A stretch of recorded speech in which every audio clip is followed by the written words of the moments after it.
habiendo hablado, muchas veces, diga muchas veces, y de muchas maneras, en otro tiempo a los padres por los profetas, en estos postreros días nos ha hablado por el Hijo, a quien constituyó heredero de todo, y por quien asimismo hizo el universo. Tomen sus lugares.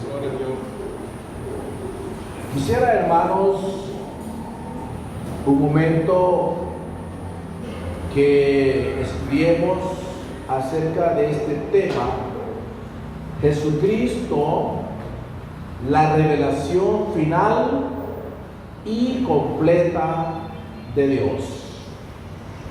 Jesucristo, la revelación final y completa de Dios. Esta carta a los hebreos es muy importante. Hay varias cosas interesantes que decir de ella. Se sabe que es una epístola y que es anónima. Casi por lo general todas las cartas que el apóstol Pablo escribió llevan su nombre. Desde que escribe Corintios, Romanos, Efesios, Colosenses, Tesalonicenses, siempre usted nota en el primer versículo del primer capítulo que habla, hermano, dice el apóstol Pablo a los santos de tal lugar, el apóstol Pablo a la iglesia de tal lugar. Pero esta carta no comienza así, de esa manera. Usted nota que un ejemplo, ponemos Corintios capítulo 1, Primera Corintios capítulo 1. Oiga cómo da inicio. Pablo, llamado a ser apóstol de Jesucristo por la voluntad de Dios, y el hermano Sóstenes, a la iglesia de Corinto. Así comienza. Solo estoy dando un ejemplo de todas las cartas. Esta es una dama que decía así, Pablo, llamado a ser apóstol de Jesucristo por la voluntad de Dios, y el hermano Sóstenes, a la iglesia de Dios que está en, ¿dónde? Corinto, a los santificados en Cristo Jesús, llamados a ser santos con todos los que en cualquier lugar invocan el nombre de nuestro Señor Jesucristo. Amén. Señor de ellos y nuestro. Así comienzan las cartas. Todas las cartas. Usted estudia minuciosamente. Usted nota que todas las cartas que Pablo escribió, que fueron 13, las cuales llevan su nombre, comienzan así. Hebreo no comienza así. Usted nota, dice Dios, habiendo hablado muchas veces y de muchas maneras en otro tiempo a los padres por los profetas, en estos postreros tiempos, en estos postreros días, nos ha hablado por el Hijo. Sin embargo, si el autor fuera otro y no Pablo, porque esa es algunos alegan que el escritor es Pablo, otros que no es Pablo. Pero si el escritor fuera otro y no Pablo, entonces ¿quién sería el escritor? Algunos eruditos han sugerido que podría ser Lucas, el médico que escribió el Evangelio de Lucas y el libro de los Hechos. Otros dicen que se lo atribuyen a Clemente, otros Clemente de Roma, y otros se lo atribuyen a Bernabé, y algunos se lo atribuyen a Apolos. En vista que las muchas alternativas insostenibles que tiene este libro, da diferentes opiniones, el tema principal de la carta no deja dudas que Pablo es quien habla acerca del camino verdadero. La mayor parte de historiadores dicen que aunque hebreo no lleva su nombre, que lo escribió Pablo. Y la pregunta es, ¿por qué Pablo no le puso su nombre? Ahí va otro comentario que dice que Pablo no le puso su nombre a esa carta, porque era una carta que está dirigida a los hebreos, es decir, a los judíos. Y como los judíos no querían a Pablo, naturalmente cuando usted odia a alguien, odia hasta lo que hace. Entonces dicen, ¿qué? Igual yo no leo este libro, el hermano fulano lo hizo. Entonces Pablo piensa que si le pone su nombre, los hebreos no van a darle lectura a la carta. El tema principal de la carta no da dudas acerca del camino nuevo de Cristo como el único camino. Cuando estudiemos más a fondo esto, solo vamos a hacer una superficialmente así. Todos sabemos que el único camino es Cristo Jesús. Juan capítulo 14, versículo 4, verso 5 y verso 6, dice así la palabra del Señor. Dice el Señor Jesucristo a sus apóstoles: ¿y sabéis a dónde voy? ¿Y sabéis el camino? Le dijo Tomás: Señor, no sabemos a dónde vas. ¿Cómo pues podemos saber el camino? Es un interrogante.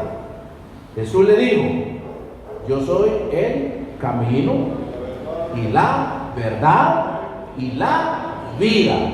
Nadie viene al Padre sino por mí.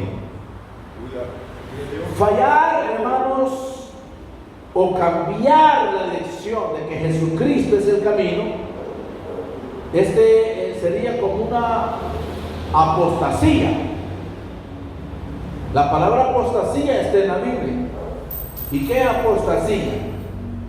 Es el rechazo total de una fe o renunciar a una enseñanza que usted ya la cree y de repente comienza a creerla diferente.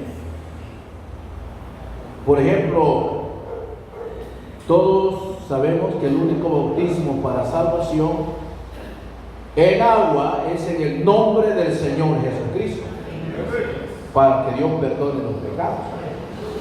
El día que un cristiano pentecostal ya no crea así, sino que dice: no, yo estaba engañado, yo estaba equivocado en eso que el hermano Mendoza, los diáconos, los predicadores han enseñado, pero no es así, ese día caemos en apostasía. Nosotros creemos que solo hay un Dios. No sé, alguien cree que solo hay un Dios. Esa es la raíz, el principio de Deuteronomios capítulo 6, verso 4, cuando Dios le dice al pueblo: oye Israel, Jehová nuestro Dios, Jehová uno es. Es el principio.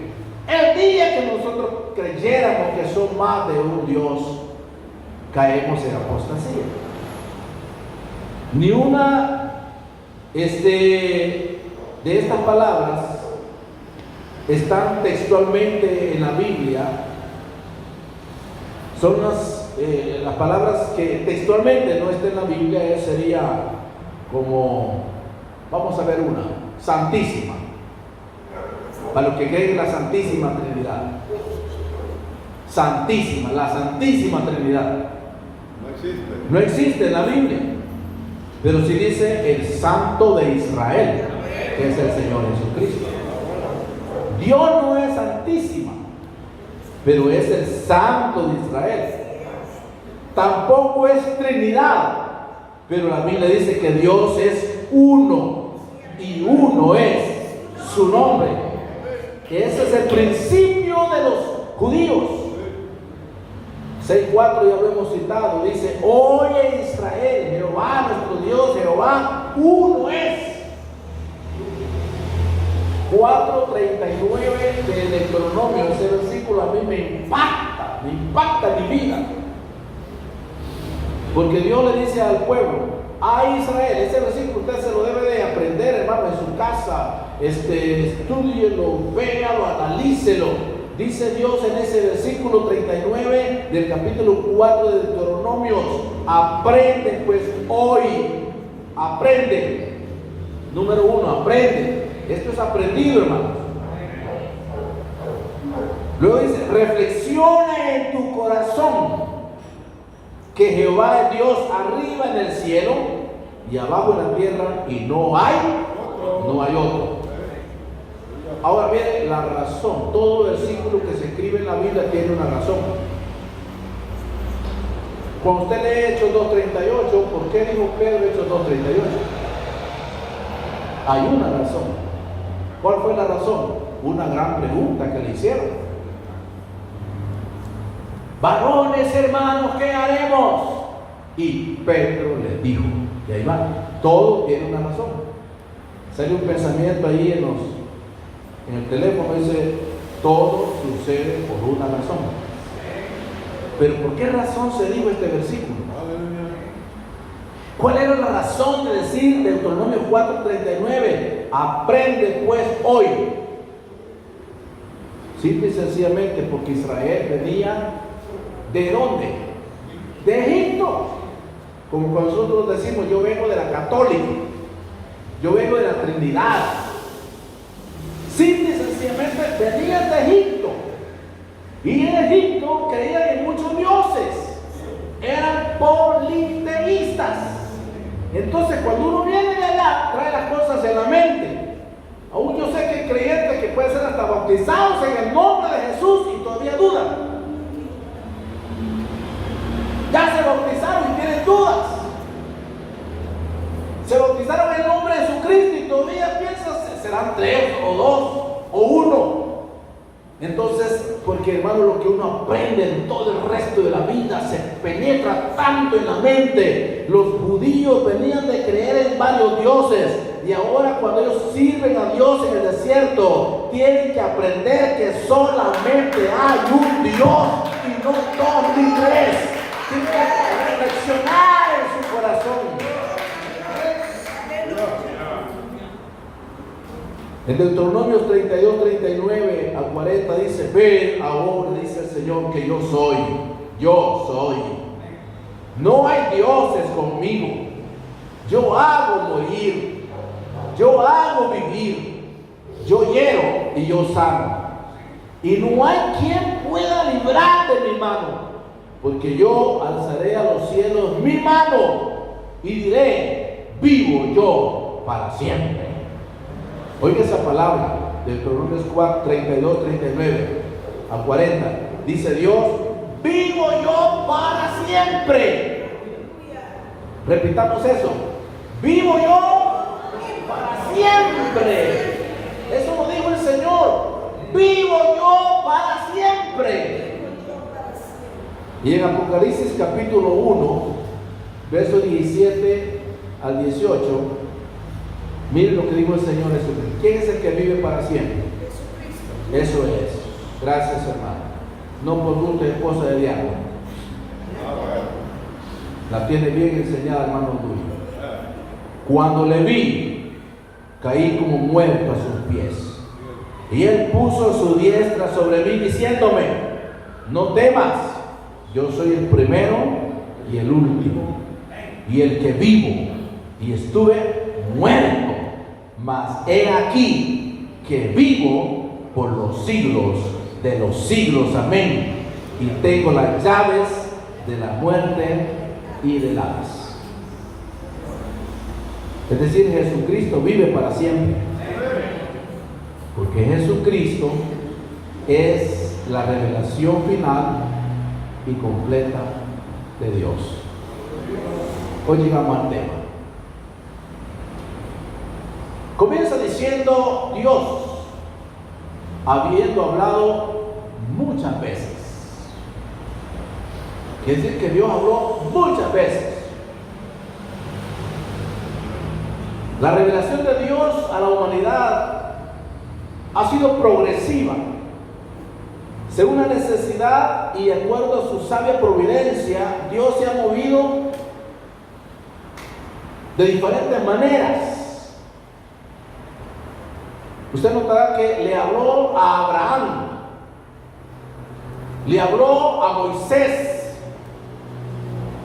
le habló a Isaac, le habló a Jacob, le habló a los profetas. Eso significa habló muchas veces. Dios hablaba muchas veces. Y la otra palabra es de muchas maneras. De muchas maneras. Habló muchas veces y de muchas maneras. Esto denota que los diferentes métodos los cuales Dios ha usado para hablar a la humanidad. Hubieron promesas proféticas, instrucciones inspiradas, figuras en el tabernáculo. Cuando uno lee el tabernáculo encuentra figuras, hermanos, que están allí, que ahora en el Nuevo Testamento se cumplieron en Jesucristo. De muchas maneras. Quizá la gente no alcance a entender, hermanos, de lo que está sucediendo en los últimos días, pero Dios sigue hablando. Dios está hablando, hermanos. Usted ve cosas, hermanos, que son sobrenaturales, que ni la ciencia puede tener, unos incendios terribles que se hacen en otros lugares, ahogándose las personas, destruyendo casas. La gente dice, ¡ay, Dios mío, mire lo que pasa! Pero no se dan cuenta que Dios sigue hablando a la humanidad. Dios nos está advirtiendo. Él nos está advirtiendo. Y lo dice, además de hablar muchas veces y de muchas maneras, dice por los profetas. Dios habló por los profetas. Y estos profetas no fueron, hermanos, como los que dicen ser profetas hoy. Fueron profetas que escucharon la voz de Dios. Los profetas nos hablaron que Dios es el mismo, que iba a venir para salvar a la humanidad. Por ejemplo, Isaías 35:4. Este versículo para mí es poderoso y un testigo de Jehová no lo pudo responder. Cuando yo le dije, explíqueme Isaías 35:4, 5 y 6, me dijo, lo vamos a seguir estudiando. Y hasta el momento, hace muchos años, lo siguen estudiando. No lo pueden explicar. ¿Por qué razón?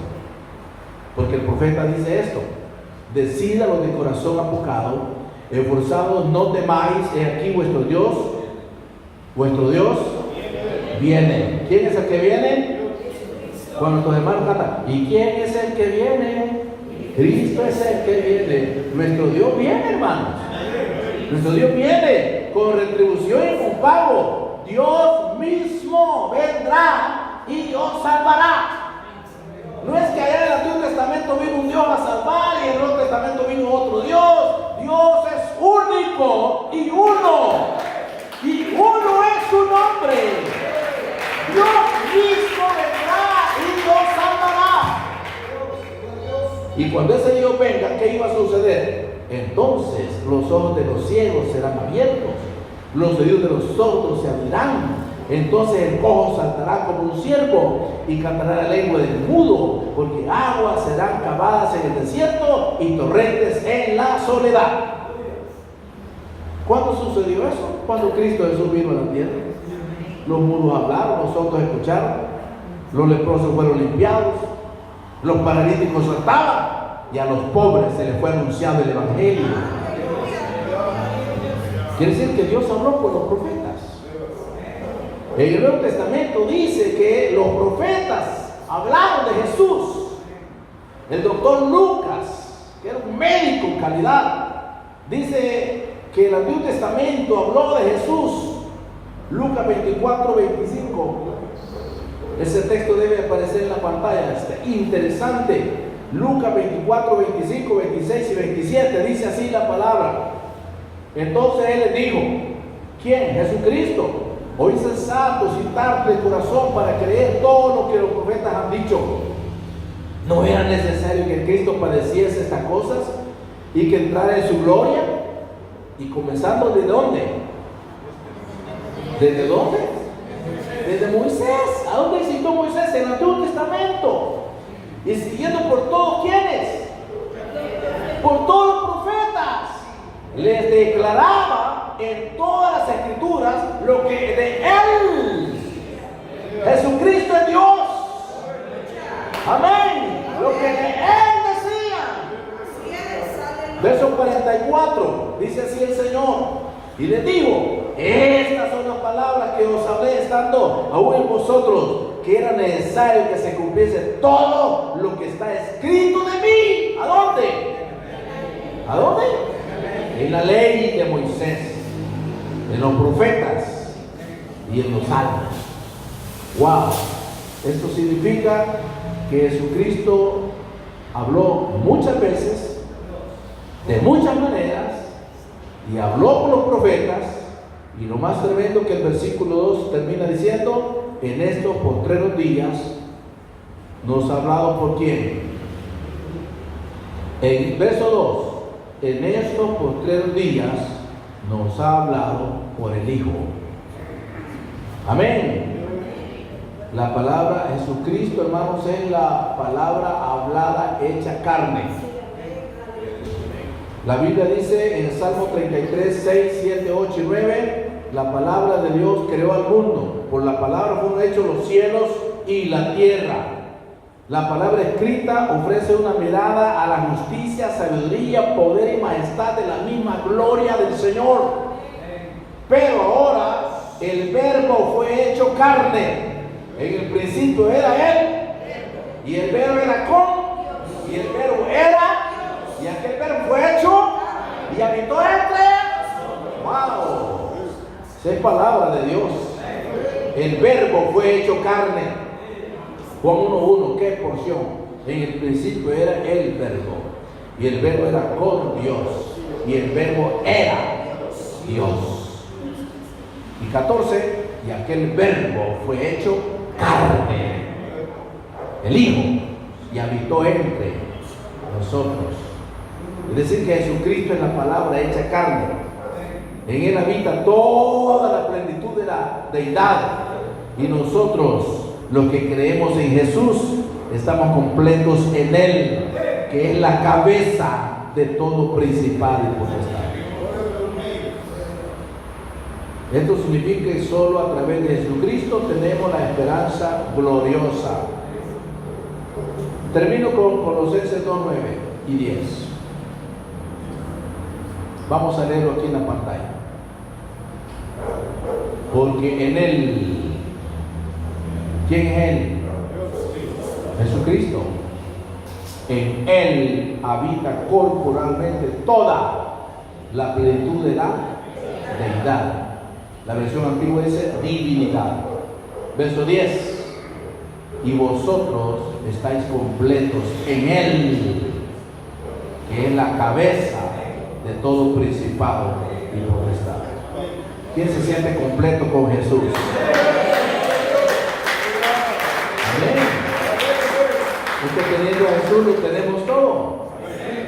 Pero hay gente que dice: ay no, Jesús solo, chusitas. No tiene nada, solo Jesús tiene. Esa es blasfemia. Esa es apostasía. Porque si tenemos a Jesús, lo tenemos todo.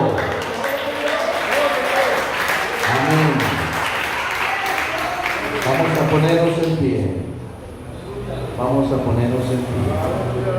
Que Dios es bueno, grande en poder y en mano.